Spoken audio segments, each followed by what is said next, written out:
मैंने कहा कि 2014 से पहले इस देश को जो चुनौतियां थीं उसका इलाज आपने ढूंढा और वो काम ठीक कर रहा है। इसलिए गुजरात में बम धमाका, कोयंबटूर में बम धमाका, दिल्ली के हाई कोर्ट के बाहर बम धमाका, बनारस में हनुमान जी के मंदिर के बाहर धमाका, ये जो धमाके चल चल करके पटना की रैली तक पहुंच रहे थे, कहां गए ये लोग? 2014 के बाद से मिल नहीं रहे। क्योंकि मैंने कहा कि आप ऊंच नीच, ब्राह्मण, ठाकुर, बनिया, आप इतने साल तक इससे एक्सपेरिमेंट करते रहे हैं। थोड़ी देर के लिए यार, आपको अगर अपनी जाति का घमंड भी है, दंभ भी है, तो अपनी जाति को अपने परिवार के अंदर शादी ब्याह कर्म कांड के लिए रखिए। घर की चौखट पार करने के बाद सिर्फ अपने आप को सनातनी समझिए।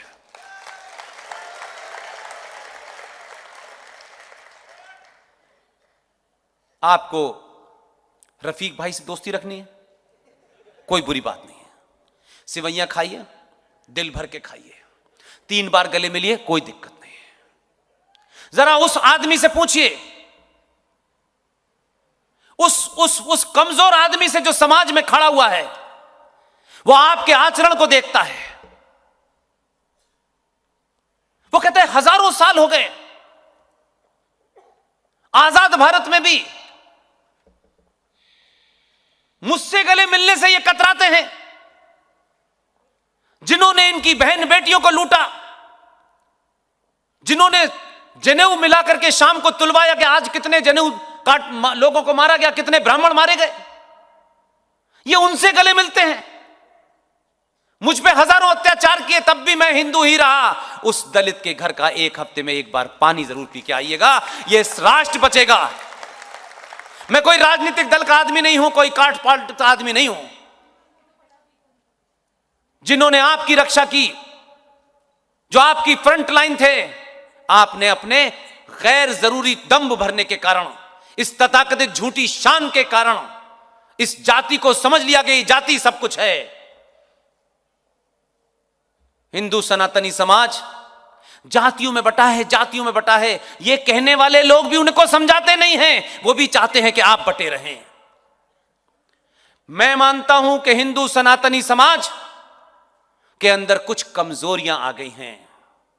वो जातियों में नहीं बटा है, वो पार्टियों में बटा है। और आप पार्टी की विचारधारा को ही सब कुछ समझते हैं। पार्टी आने जानी है, पार्टियों की क्या विचारधारा है, उनकी क्या विचारधारा है, उनके विचार में और आचार में कोई फर्क है? वो यहां थे तो राष्ट्रवादी थे, वहां चले गए तो कुछ और हो गए, वहां से यहां आ गए तो साधु हो गए, वहां से वहां चले गए तो क्रिमिनल हो गए। वो कोई फर्क पड़ता है उससे? और आप 100 करोड़ हैं तो आपसे किसी को डरने की जरूरत नहीं है।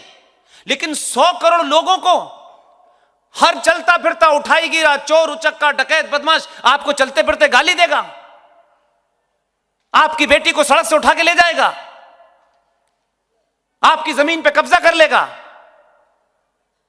सरकारी जमीन पे कब्जा हो जाएगा, और आप उससे लड़ेंगे नहीं, वो चले आएंगे और डर जाएंगे? नहीं। सिर्फ एक ही फर्क है जिसकी तरफ मैं इशारा करना चाहता हूं। कुछ ऐसे भी लोग हैं, 20-25 करोड़ लोग, वो सामाजिक तौर पर उनका फंडा क्लियर है, उसमें कोई कंफ्यूजन नहीं है।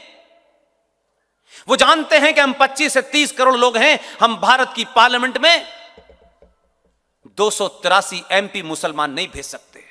वो जानते हैं। उनको भारत राष्ट्र के माध्यम से भारत देश पे कब्जा करना था, तो उन्होंने एक नया डिवाइस निकाला। उन्होंने कहा कि हम 25 करोड़ समाज एकजुट रहते हैं। आपको दिखाने के लिए कोई अहले हदीस है, कोई बरेलवी है, कोई देवबंदी है, कोई शिया है, कोई सुन्नी है, कोई असलाफ है, कोई अशराफ है।